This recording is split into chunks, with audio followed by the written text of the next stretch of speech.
Hello everyone, welcome back to the channel. This is Anu, and in today's lecture, we are going to start with the next chapter of biology, that is sexual reproduction in flowering plants, which is the first chapter in class 12th biology in CERT book. Now, starting with the chapter, in this chapter, हम लोग इसके multiple parts रहेंगे as usual, जैसे कि बाकी chapters में रहते हैं. इस चैप्टर में we'll study about plants and उनके में जो सेक्सुअल रिप्रोडक्शन होता है उसके बारे में अपन पढ़ेंगे. First of all, sexual reproduction होता क्या है? So it is the fusion of gametes, that is simply वही होता है sexual reproduction. Fusion of gametes in the sense कि जो स्पर्म होता है उसका एग के साथ फ्यूजन होना, उसी का मतलब होता है कि सेक्सुअल रिप्रोडक्शन. ठीक है. नाउ, फ्लावरिंग प्लांट्स किसको बोलते हैं? फ्लावरिंग प्लांट्स एंजियोस्पर्म को बोला जाएगा. ठीक है. जो फ्लावर जिनमें होता है, फ्रूट जिनमें होता है, जिसमें सीड होता है, वो कहलाएंगे एंजियोस्पर्म एंड वो कहलाएंगे flowering plants. Now moving on to the next thing. NCERT में पहले पैराग्राफ में जो जो इम्पॉर्टेंट चीज़ें हैं वो मैंने यहाँ पे सारी मेंशन कर दी हैं. जैसे कि जो फ्लावर है, it is used as a social, cultural, religious, aesthetic ornament. ठीक है. इसको फ्लावर को यूज़ किया जाता है इन मैनी वेज़. जैसे कि इसका जो फ्लावर है वही एक साइट ऑफ रिप्रोडक्शन होता है, वहीं पे सेक्सुअल रिप्रोडक्शन होता है इन प्लांट्स. ठीक है. तो जो फ्लावर है that are the site of sexual reproduction in plants. ठीक है.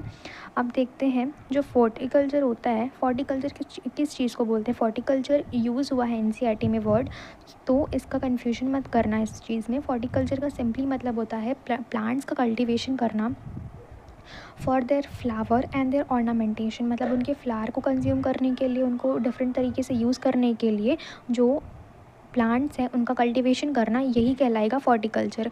उसके बाद ये सब देख लो, बहुत सारी हाउस होल्ड में हम लोग डेली बेसिस पे कौन कौन से फ्लावर यूज़ करते हैं वो सब हैं, जैसे कि rose, China rose, marigold, lily, jasmine and sunflower. ये सब बहुत सारी बेसिक जो फ्लावर हैं हम अपनी डेली लाइफ में यूज़ करते हैं बहुत सारी चीज़ों को करने के लिए. किसी को बुके देने के लिए, किसी को फ्लावर्स ऐसी नॉर्मली देने के लिए, फ्रेंडशिप शो करने के लिए, बहुत सारी चीज़ों के लिए अपन लोग फ्लावर का यूज़ करते हैं. ठीक है. अब बात करते हैं फॉर्मेशन ऑफ फ्लावर. फ्लावर बनता कैसे है? तो देखो, फ्लावर बनने के लिए सबसे पहली चीज़, दो चीज़ें याद रखो कि जो मेरिस्टेम होता है वो क्या होता है. मेरिस्टेम जो है एक ग्रुप ऑफ सेल है जो कि एक्टिवली डिवाइड करता रहता है, उसको मेरिस्टेम बोलते हैं. मैं क्यों बता रही हूँ आप आगे समझ जाओगे कि मेरिस्टेम का यहाँ पे ये वर्ड यूज़ हुआ है. ठीक है. उसके बाद लोकेशन में इसका टिप या फिर apex of the shoot and root में आ जाएगा. ठीक है. शूट या फिर रूट में. अब देखो यहाँ पे मैंने क्या बताया, यहाँ पे मैंने शूट की बात करी है. ठीक है. शूट में सबसे पहली चीज़, ये वाला जो रेड वाला जो एरिया है that is known as shoot apical meristem. ठीक है. शूट एपिकल मेरिस्टेम में क्या होगा? हार्मोनल चेंजेस आएंगे. हार्मोनल चेंजेस कौन कौन से हार्मोन्स के बेसिस पे आएंगे? फ्लोरीजन और ऑक्सिन के बेसिस पे आएंगे. जो तो शूट एपिकल मेरिस्टेम कन्वर्ट हो जाएगा फ्लोरल प्रीमॉर्डियम में, which is also known as floral meristem. And floral meristem है तो मेरिस्टेम क्या करता है? एक्टिवली डिवाइड करता है, जो कि मैंने स्टार्टिंग में ही बताया था. तो यहाँ पे जो फ्लोरल मेरिस्टेम है वो एक्टिवली डिवाइड होगा. एक्टिवली जब डिवाइड होगा तो वो कन्वर्ट हो जाएगा फ्लोरल बर्ड्स में. ठीक है. फ्लोरल बर्ड्स में वो कन्वर्ट हो जाएगा एंड उसके बाद उसमें डिफ्रेंसिएशन होगा एंड उसके बाद जो फ्लावर का फॉर्मेशन हो जाएगा that will be the end step. उसके बाद कुछ यहाँ पे मैंने पॉइंट भी लिख दिया है, ये भी देख लेना. लीफ फॉर्म हो जाएगी. लीफ फॉर्म जब होगी तो उसमें हार्मोनल चेंजेस आएंगे. ठीक है. हार्मोनल चेंजेस में मतलब कौन कौन से हार्मोन इन्वॉल्व रहेंगे? फ्लोरीजन रहेगा, ऑक्सिन रहेगा. ठीक है.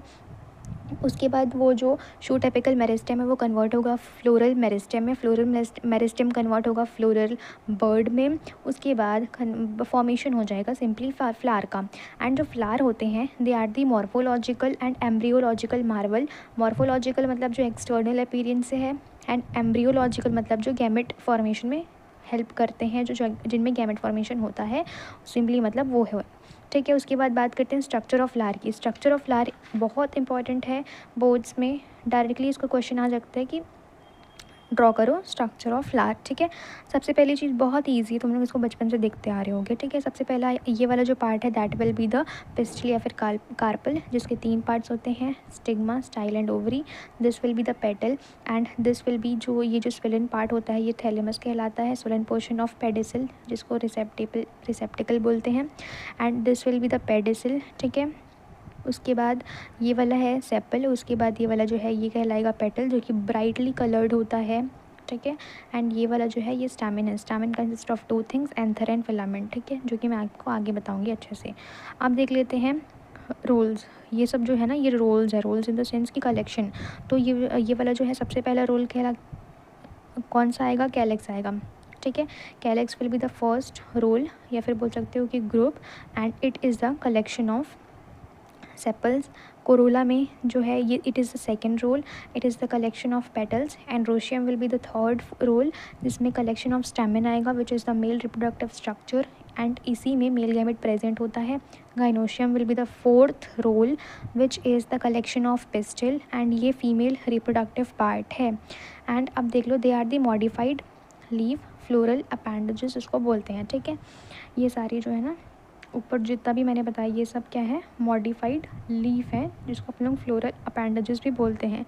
एंड्रोशियम एंड गाइनोशियम जो है एसेंशियल रोल होते हैं, and calyx and Corolla non essential या फिर एक्सेसरी रोल होते हैं, ठीक है। रोल इन द सेंस कि ग्रुप होते हैं, ठीक है। क्वेश्चन ये भी आ सकता है एमसीक्यू में कि एसेंशियल रोल बताओ, नॉन एसेंशियल रोल बताओ, तो इसीलिए मैंने सब चीज़ यहाँ पे नोट्स में मेंशन कर दी है, सो दैट कहीं पे भी आपका कुछ भी ना चूके।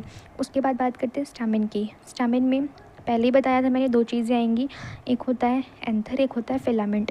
फिलामेंट में दो पार्ट मान लो फिलामेंट के।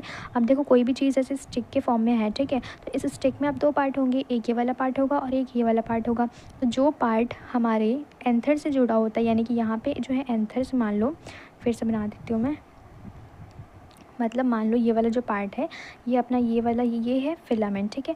फिलामेंट का ये वाला जो पार्ट जो एंथर से अटैच्ड होता है, ये वाला जो पार्ट रहेगा इसको डिस्टल पार्ट बोलेंगे। एंड ये वाला जो पार्ट है ये ईदर थैलेमस से अटैच्ड होगा या फिर ये पेटल से अटैच्ड होगा। ये वाला पार्ट को अपन लोग क्या बोलेंगे, प्रॉक्सिमल पार्ट। तो फिलामेंट के दो पार्ट होंगे, एक डिस्टल पार्ट होगा, एक प्रॉक्सिमल पार्ट होगा।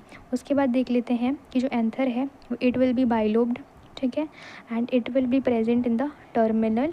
और ये जो फिलामेंट है, फिलामेंट रहेगा वो लॉन्ग इन स्टैंडर रहेगा, and distal part of the filament will be attached to anther, proximal part will be attached with the thalamus या फिर petal, and number and length of the filament vary करेगा, ठीक है। सारी चीज़ें इंपॉर्टेंट है।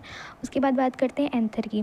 तो जो एंथर है स्पेसिफिकली ये है, ऐसा कुछ दिखता है, ठीक है, शेप में ऐसा ही कुछ मान लो, ठीक है। एंड इसके अंदर जो है माइक्रोस्पोरेंजिया प्रेजेंट होती हैं, ये चारों माइक्रोस्पोरेंजिया हैं। उसके बाद इसमें कुछ लेयर ऑफ थीका भी प्रेजेंट होती हैं, ठीक है। सबसे पहले मैं ये पॉइंट बता देती हूँ आप लोगों को कि ये जो एंथर है, in each lobe two circular structure are present, ठीक है। ये वाला एक लोब है और ये वाला एक लोब है, तो दोनों लोब में एक और एक, एक और एक, यानी कि दो दो प्रेजेंट हैं। क्या प्रेजेंट है, माइक्रोस्पोरेंजिया, यानी कि टोटल बोल सकते हो कि 4 माइक्रोस्पोरेंजिया प्रेजेंट है, इसीलिए इनको टेट्रास्पोरेंजिएट बोला जाता है। एंड एंथर इज़ टेट्रागोनल और वी कैन से टेट्रास्पोरेंजिएट। उसके बाद देख लो जो एंथर है it is very clear and distinct in transverse section, ठीक है। क्वेश्चन ये भी आ सकता है कि कौन से सेक्शन में ये जो है ईजिली विजिबल है, डिस्टिंक्ट है। उसके बाद देख लो जो माइक्रोस्पोरेंजिया है इट इज़ प्लेस्ड लॉन्गिट्यूडनली, ठीक है। अब देख लेते हैं दूसरी चीज़, दैट इज़ जो ईच एंथर है या फिर जो एंथर का जो लोब है, ठीक है, उसके पास दो थीका है तो वो डाइथिकस कहलाएगा। उसके बाद उसमें दो जो थीका है वो सेपरेट रहेंगे एक लॉन्गिट्यूडनल ग्रुप से, जिसको अपन लोग लाइन ऑफ डिहाइसेंस बोलते हैं, which is the region of anther where the anther burst, ठीक है। जब एंथर बर्स्ट होता है, जैसे जब उसमें से पॉलन रिलीज़ होता है तो अल्टीमेटली इसी लाइन ऑफ डिहाइसेंस से वो रिलीज़ होता है। अब बात करते हैं स्ट्रक्चर ऑफ माइक्रोस्पोरेंजिया की, ठीक है। स्ट्रक्चर ऑफ माइक्रोस्पोरेंजिया में सबसे पहले आता है एपिडर्मिस, उसके बाद आता है एंडोथीशियम, उसके बाद आता है मिडल लेयर, उसके बाद आता है टपैटम, ठीक है। Tapetum will be this layer. Now उसके बाद इसमें क्या क्या प्रेजेंट होता है, इसमें प्रेजेंट होता है माइक्रोस्पोरेंजिया, ये वाला पार्ट कनेक्टिव हो जाएगा एंड या इतना ही स्ट्रक्चर है। अब देख लेते हैं जो एपिडर्मिस है, epidermis will be the outer most layer, single present होती है। एंडोथीशियम जो है सिंगल लेयर प्रेजेंट होती है। Middle layer will be 1 to 3 in number, and जो टपैटम है it will be single layer, inner most present होगा and it will provide nourishment and food to the pollen grain, ठीक है। And each microsporangia will be covered be covered by the tapetum, जिसके पास जो है multi nucleate रहेगा। ठीक है, अब बात करते हैं, यहाँ पे सेम चीज़ मैंने लिखा है कि more than one nucleus is in the cells of tapetum 1 2 3, that is epidermis, endothecium and middle layer will be act as the covering या फिर बोल सकते हैं प्रोटेक्टिंग यूनिट एंड या। उसके बाद बात करते हैं कनेक्टिव की। सो इट्स अ कनेक्टिव जो है वो एक क्या है, स्टेराइल टिश्यू है। एंड ये स्ट्रक्चर बना दिया है मैंने, बाइन्यूक्लिएट कंडीशन ऑफ द टपैटम। उसके बाद बात करते हैं किसकी, माइक्रोस्पोरेंजिया की। तो माइक्रोस्पोरेंजिया में कंडीशन ये है, ये जो तुम देख रहे हो दैट विल बी क्या, ये जो है ये तुमको दिख रहा है, ये एक टोटल माइक्रोस्पोरेंजिया है। माइक्रोस्पोरेंजिया के अंदर में क्या प्रेजेंट होता है, बहुत सारी सेल्स प्रेजेंट होती हैं, बहुत ज़्यादा सिमिलर लुकिंग सेल होती हैं, या फिर बोल सकते हो each microspore not microspore, microsporangia consist of group of homologous cells, जिसको अपन लोग बोलते हैं sporogenous tissue. And sporogenous tissue के अंदर प्रेजेंट होता है माइक्रोस्पोर मदर सेल, जिसको अपन लोग पॉलन मदर सेल भी बोल सकते हैं, जो कि डिप्लॉइड होता है क्योंकि उसी से अपन को आगे मिलेगा अपना पॉलन। ठीक है, यहाँ पे पॉइंट में लिखा भी है, each microspore consist of homologous cells, जिसको अपन लोग स्पोरोजीनस टिश्यू भी बोलते हैं। And each cell of the tissue is pollen mother cell या फिर microspore mother cell, and each pollen mother cell और microspore mother cell undergo meiosis, जो कि मियोसिस करने के बाद 4 माइक्रोस्पोर या फिर पॉलन ग्रेन बनाता है। अब बात करते हैं डायग्रामेटिक फॉर्म की, थोड़ा सा देख लो। ये जो है ये माइक्रोस्पोर मदर सेल है, माइक्रोस्पोर मदर सेल्स में मियोसिस होगा, सबसे पहले मियोसिस होगा तो 4 माइक्रोस्पोर बनाएगी which will be the tetrad, and formation of microspore या फिर pollen from microspore mother cell और पॉलन मदर सेल, ये इसी प्रोसेस को बोलते हैं माइक्रोस्पोरोजेनेसिस। एंड माइक्रोस्पोरेंजिया कन्वर्ट होता है पॉलन सेक में। ठीक है, माइक्रोस्पोरेंजिया ये वाला जो पार्ट है ना, इसको वही वो तो बोलेंगे माइक्रोस्पोरेंजिया, एंड यही आगे कन्वर्ट होता है पॉलन सेक में, उसके अंदर पॉलन ग्रेन प्रेजेंट होता है। ठीक है, माइक्रोस्पोरोजेनेसिस क्या होता है, माइक्रोस्पोरोजेनेसिस मतलब it's a process of formation and development of microspore या फिर बोल सकते हो कि pollen grains from microspore mother cell in the anther. ठीक है, यहाँ पे भी ऑलमोस्ट सिमिलर चीज़ है, देख लो। जैसे कि ये वाला जो है आउटर में जो प्रेजेंट है, it will be the microsporangia. And यहाँ पे group of compactly arranged cells जो है स्पोरोजीनस टिश्यू कहलाएंगे। एंड यही माइक्रोस्पोरेंजिया के अंदर जो भी माइक्रोस्पोर मदर सेल प्रेजेंट है या फिर पॉलन मदर सेल प्रेजेंट है, उनके अंदर मियोसिस होगा, इसी प्रोसेस को माइक्रोस्पोरोजेनेसिस बोलते हैं। एंड जब मियोसिस होगा तो टेट्राड ऑफ माइक्रोस्पोर बनेंगे जो कि एक दूसरे के क्लोजर होंगे, याद रखना ये चीज़ इंपॉर्टेंट है। उसके बाद ये लोग जब क्लोज होंगे उसके बाद क्या होगा, जो एंथर है वो मैच्योर होगा, यानी कि वो ओल्ड हो जाएगा। एंड जब वो ओल्ड होगा तो वो कन्वर्ट हो जाएगा पॉलन ग्रेन में। ठीक है, यहाँ पे लिखा है कि जो माइक्रोस्पोर है वो कन्वर्ट हो जाएंगे पॉलन ग्रेन में, एंड इन्हीं में जब वो पॉलन ग्रेन बन जाएंगे तो रिलीज़ हो जाएंगे from the anther during the dehiscence और the breaking of the anther. इसी चीज़ को बोलते हैं पॉलिनेशन। ठीक है, सब यहाँ पे लिखा पड़ा है, जस्ट आपको एक बार ही रीड आउट करने की ज़रूरत है, बाकी सब आपसे हो जाएगा। ठीक है, अब बात करते हैं पॉलन ग्रेन की। तो जो पॉलन ग्रेन है वो कैसे बनता है, एक बार फिर से उसका स्टेप देख लो, वो सब तो बेसिक था, अब अपन अच्छे से पढ़ेंगे कि होता क्या है, क्या क्या उसमें अंदर में प्रेजेंट होता है। अब देखते हैं, जो माइक्रोस्पोर मदर सेल है वो होता है डिप्लॉइड, तो उसके अंदर मियोसिस होता है। एज़ यूजुअल मैंने बताया था कि उसके अंदर मियोसिस होगा तो वो 4 टेट्राड बनाएगा, 4 टेट्राड नहीं, टेट्राड को ही 4 बोलते हैं, तो टेट्राड बनाएगा माइक्रोस्पोर का, जिनमें कि न्यूक्लियस भी प्रेजेंट होता है। फिर क्या होगा उसमें, जब वैक्यूल का डेवलपमेंट होगा तो जो न्यूक्लियस है it will be shifted to the periphery, यानी कि मान लो ये वाला सेंटर में प्रेजेंट है तो ये सेंटर में ना होके ये यहाँ पे कन्वर्ट वो हो जाएगा, जब वैक्यूल का फॉर्मेशन होगा तो जो न्यूक्लियस है वो शिफ्ट हो जाएगा पेरिफ्री में, तो ऐसा कुछ दिखने को मिलता है। उसके बाद क्या होगा, तो ये जो है ये वाला है, मान लो कि एक माइक्रोस्पोर, ठीक है, 4 में से एक माइक्रोस्पोर इसको मान लो। अब ये क्या करेगा, अंडरगो फर्स्ट माइटोसिस। ठीक है, माइटोसिस जब इसमें होगा सबसे पहली बार तो जो स्पिंडल फाइबर है इट विल बी एसिमेट्रिक। ठीक है, फॉर्म होंगे एसिमेट्रिक, क्योंकि जो वैक्यूल है वो बहुत मेजर पार्ट लेता है प्लांट सेल में, तो वो बीच में रहेगा एंड पेरिफ्री में न्यूक्लियस रहेगा, तो न्यूक्लियस जब पेरिफ्री में रहेगा तो स्पिंडल फाइबर एसिमेट्रिक फॉर्म होंगे। तो अब ऐसा होगा कि ये जो है क्या है, पॉलन ग्रेन का स्ट्रक्चर है पूरा पूरा। It is very very very very very important, ठीक है। अब देख लो ये वाला सबसे पहली चीज़ बताती हूँ, यहाँ पे जो एरिया आपको खाली दिख रहा है, सबसे पहले ये जो आउटर लेयर है, ये वाली जो लेयर रहती है इसको स्पोरोपोलिनेंट से बनी होती है, that will be the exine layer, ठीक है। तो एक्साइन लेयर एक जगह पे तुम लोग को यहाँ पे दिख नहीं रही होगी, यहाँ पे खाली है, एक्साइन नहीं दिख रही है, that will be the जम्पोर area. जम्पोर वहाँ पे होता है, यानी कि उस एरिया को बोलते हैं जम्पोर। एंड उसके बाद ये वाला क्या होता है, ये वाला लार्ज हैप्लॉइड न्यूक्लियस आप लोग को दिख रहा है, ठीक है। ये वाली लार्ज इरेगुलर न्यूक्लियस दिख रहा है, ये है न्यूक्लियस। उसके बाद बात करते हैं, ये जो बड़ा सा दिख रहा है पर्पल कलर में सराउंडेड है, it will be the vegetative cell. उसके बाद प्रेजेंट होता है, वेजिटेटिव सेल के बाहर में प्रेजेंट होता है सेल मेम्ब्रेन, सेल मेम्ब्रेन के जस्ट बाहर होता है इंटाइन, उसके बाहर होता है एक्साइन, ठीक है। Exine will be the outer most layer and intine as well as exine मिला के ही सेल वॉल को बनाते हैं, which is double layered here. And यहाँ पे छोटू सा ये जो दिख रहा है that is the generative cell, जो कि हैप्लॉइड होता है। एंड ये जो कंटेंट सारा तुम लोग को दिख रहा है ये सब साइटोप्लाज्म में ही तो प्रेजेंट है।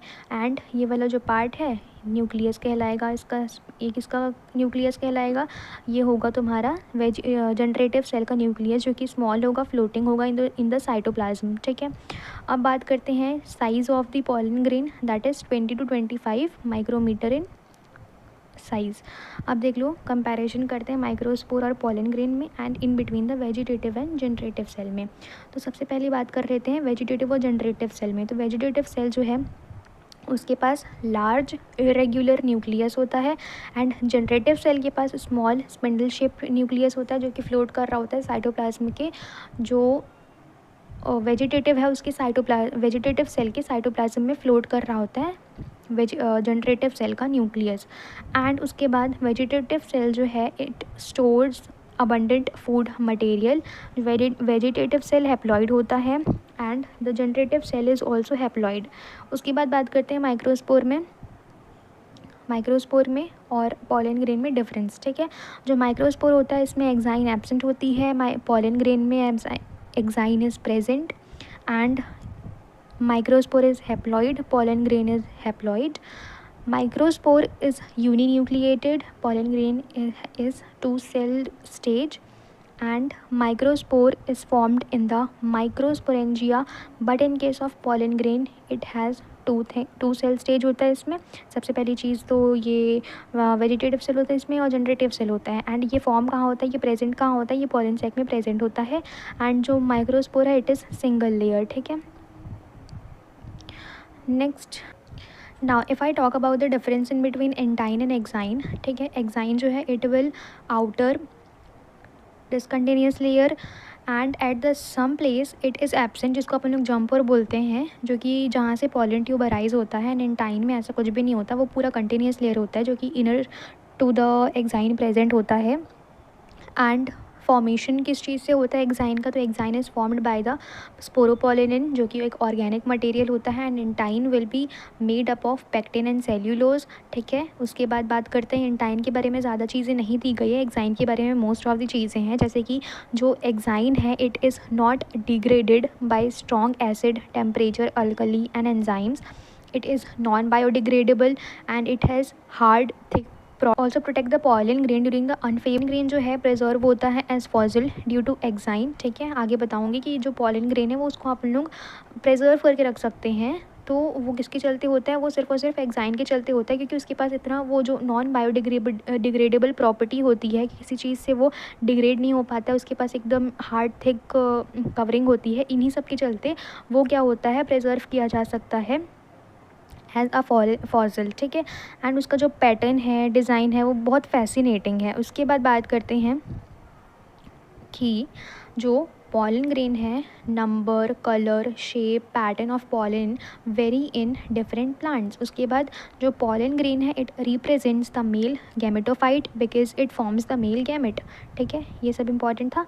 उसके बाद बात करते हैं कि जो टेपिटल सेल्स हैं वाई दे आर बाई न्यूक्लिएटेड। तो जो टेपिटल सेल्स हैं ना, सबसे पहले इनके में न्यूक्लियस प्रेजेंट होगा, ठीक है। न्यूक्लियस जो है वो क्या करेगा, कैरियोकाइनेसिस करेगा, इन द सेंस कि न्यूक्लियस से डिवाइड करेगा, उनमें साइटोकाइनेसिस नहीं हो रहा है। तो उस टाइम पे जब न्यूक्लियस से डिवाइड कर रहा है, साइटोकाइनेसिस हो नहीं रहा है, तो वहाँ पे सिर्फ और सिर्फ डिवीजन होगा न्यूक्लियस का, एंड साइटोप्लाज्म नहीं है, तो मतलब कि सेल वॉल का फॉर्मेशन नहीं होगा, तो वहाँ पे मल्टी न्यूक्लिएटेड वाला कंडीशन आ जाएगा। ठीक है, उसके बाद मैंने यहाँ पे क्या क्या चीज़ें हैप्लॉइड है, क्या क्या डिप्लॉइड है मैंने लिखा है, उसको एक बार ज़रूर पढ़ना, बहुत इंपॉर्टेंट है। अब बात करते हैं 60% ऑफ द फ्लावरिंग प्लांट्स में क्या क्या देखा जाता है। तो 60% ऑफ द फ्लावरिंग प्लांट जो है रिलीज़ करती हैं पॉलन को from anther at 2 cell stage, but in case of 40% flowering plants 3 cell stage होता है, जो कि मैं आगे बताऊंगी आप लोग को कि होता कैसे है। ठीक है, अब पहले ये देख लेते हैं कि जो 60% है उनमें कैसे होता है। पहले ये देख लो कि number of mitotic and meiotic division required for the formation of one mature pollen in 2 cell stage. सबसे पहली चीज़ ये बताओ मेरे को, तुम लोग थोड़ा सा आंखें बंद करो अपनी, और मेरे को ये ऑब्जर्व करके बताओ, मतलब जितना तो मैंने अभी तुम लोगों को बताया है उस हिसाब से तुम लोग ये बताओ कि सबसे पहले क्या होता है। सबसे पहले होता है हमारे पास माइक्रोस्पोरेंजिया। ठीक है, 2 मिनट के लिए अपनी आंखें बंद करो, मैं तुमको जो जो बता रही हूँ उसको बस इमेजिन करते जाओ। ठीक है, सबसे पहले क्या प्रेजेंट होता है, सबसे पहले प्रेजेंट होता है हमारा माइक्रोस्पोरेंजिया। माइक्रोस्पोरेंजिया के अंदर प्रेजेंट होता है स्पोरोजिनस टिश्यू। स्पोरोजेनस टिश्यू में प्रेजेंट होता है हमारा microspore mother cell, which is also known as pollen mother cell. तो जो पॉलन मदर सेल है वही क्या करेगा, सबसे पहले मियोसिस करेगा, एंड मियोसिस जब वो करेगा तब बनाएगा वो 4 क्या बनाएगा, माइक्रोस्पोर बनाएगा। तो जब वो माइक्रोस्पोर बना लेगा 4 मतलब कि टेट्राड बना लेगा, तो टेट्राड क्या करेगा, जो है उनमें माइटोसिस होगा। तो माइटोसिस जब होगा उनके में, माइटोसिस देखो सबसे पहली बार जो माइक्रोस्पोर मदर सेल है वो एक बार मियोसिस किया तो 4 यानी कि 4 माइक्रोस्पोर बने। जब जो इंडिविजुअल 4 माइक्रोस्पोर बने हैं, तो जब वो एक बार माइटोसिस करेंगे तो उनमें से एक पॉलन ग्रेन बनेगा, जो दूसरा वाला है वो माइटोसिस करेगा तो उसमें से एक पॉलन ग्रेन बनेगा, तीसरा वाला माइटोसिस करेगा तो तीसरा वाला पॉलन ग्रेन बनेगा। वैसे ही फोर्थ वाला जब माइटोसिस करेगा तो उसमें से एक पॉलन ग्रेन बनेगा। ठीक है, तो ओवरऑल तुम लोग ये बोल सकते हो कि नहीं बोल सकते हो कि एक मियोसिस लगता है और 4 माइटोसिस लगता है, कितने माइक्रोस्पोर बनाने के लिए, 4 माइक्रोस्पोर बनाने के लिए। ठीक है, बट अगर मैं बात करूँ कि सिर्फ़ और सिर्फ एक माइक्रोस्पोर बनाने के सिर्फ़ और सिर्फ एक पॉलन ग्रेन बनाने के लिए कितना लगता है, तो उसके लिए तो सिंपल सी बात है कि अगर एक के लिए पूछ रहे हो तो सबसे पहले तो एक माइक्रोस्पोर मदर सेल क्या करेगा, मियोसिस करेगा, उसके बाद वो जो माइक्रोस्पोर है वो क्या करेगा, पॉलन ग्रेन में कन्वर्ट होने के लिए एक माइटोसिस करेगा। तो बस एक एक ही लग रहा है। तो अगर सिर्फ और सिर्फ एक की बात करोगे, यानी कि एक पॉलन ग्रेन बनाना है तो सिर्फ और सिर्फ एक मियोसिस और एक माइटोसिस, बट अगर 4 बना रहे हो तो एक मियोसिस और कितना माइटोसिस लगेगा, 4 माइटोसिस लगेंगे। ठीक है, जो कि आगे मैंने क्लियर किया हुआ है। जैसे कि यहाँ पे देख लो, number of meiosis and mitosis required for the formation of 4 pollen grain, तो एक मियोसिस और 4 माइटोसिस। ठीक है, बहुत अच्छा कंसेप्ट है, इसको प्लीज़ याद रखना। एंड उसके बाद जो 40% ऑफ द फ्लावरिंग प्लांट्स होते हैं उसमें 3 सेल स्टेज में पॉलिनेशन होता है। ठीक है, अब देख लो कैसे होता है। ये वाला जो है माइक्रोस्पोर मदर सेल कन्वर्ट होगा 4 माइक्रोस्पोर में बाय डूइंग द मियोसिस। ठीक है, उसके बाद मियोसिस के बाद माइटोसिस होगा, माइटोसिस के बाद इसमें वही 2 सेल स्टेज आएंगे, 2 सेल स्टेज में वेजिटेटिव सेल बनता है और जनरेटिव सेल बनता है। तो यहाँ तक कि तुम लोग को तो पता था। उसके बाद क्या होगा, यहाँ पे ये वाला जो एक 2 सेल स्टेज में जो सेल बना है ये क्या करेगा, फिर से माइटोसिस करेगा, एंड जो जनरेटिव सेल था ना ये डिवाइड हो जाएगा 2 चीज़ों में, यानी कि 2 मेल गैमेट में कन्वर्ट हो जाएगा। यानी कि यहाँ पे बोल सकते हो कि वेजिटेटिव एज इट इज़ रहता है, but generative cell in 3 cell stage पहले कन्वर्ट हो जाता है 2 मेल गैमेट में। ठीक है, 40% ऑफ द फ्लावरिंग प्लांट्स में ये देखा जाता है। उसके बाद बात करते हैं कि जो जनरेटिव सेल है माइटोसिस करता है, इक्वल डिवीजन करता है to form the 2 male gametes, and vegetative cell एक होता है, मेल गैमेट 2 होता है, यानी कि 3 सेल स्टेज, इसीलिए इसको बोला जाता है। अब देख लो यहाँ पे कंसेप्ट ये भी है कि number of meiosis and mitosis for the formation of 1 3 cell stage pollen. ठीक है, अब फिर से 2 मिनट के लिए आंखें बंद करो। देखो सबसे पहली चीज़ मैंने ये बताया था कि पूछ क्या रहा है, ये देख लेते हैं। सबसे पहले तो ये पूछ रहा है कि मियोसिस एंड माइटोसिस कितना रिक्वायर्ड होता है for the formation of 3 cell stage pollen. तो उसके लिए अपन लोग ये देख लेते हैं कि सबसे पहले देखो अपन लोग देखते हैं कि जो पहले क्या था, पहले सबसे पहले था माइक्रोस्पोर मदर सेल, ठीक है। माइक्रोस्पोर मदर सेल मियोसिस करेगा, मियोसिस करने के बाद वो टेट्राड बनाएगा। टेट्राड जो है, टेट्राड तक का मैं पहले बताऊँ, अगर वो 3 सेल स्टेज की बात कर रहा है लेकिन वो एक ही की बात कर रहा है, यानी कि एक पॉलन ग्रेन की बात कर रहा है, तो मैंने तुमको वहाँ पे भी बताया था कि अगर एक की बात किया जाए तो एक मियोसिस एक माइटोसिस होता है। तो वैसे ही यहाँ पे भी जो 2 सेल स्टेज रहेगा वहाँ पे भी एक मियोसिस और एक माइटोसिस ही लग रहा होगा। अगर वो क्या करेगा, 3 सेल स्टेज की बात करेगा तो उसमें भी एक मियोसिस एक माइटोसिस, उसके बाद 2 सेल स्टेज में कन्वर्ट हो गया है। अब 2 सेल स्टेज से कन्वर्ट होने के लिए 3 सेल स्टेज में उसको एक और माइटोसिस करना पड़ता है, फिर जाके वो कन्वर्ट होता है किसमें, 3 सेल स्टेज में। तो ओवरऑल तुम लोग ये बोल सकते हो कि एक मियोसिस और 2 माइटोसिस लगते हैं एक पॉलन ग्रेन बनाने में एट 3 सेल स्टेज, ठीक है। उसके बाद यहाँ पे ये भी पूछा है कि number of meiosis and mitosis for the formation of 4 3 cell stage.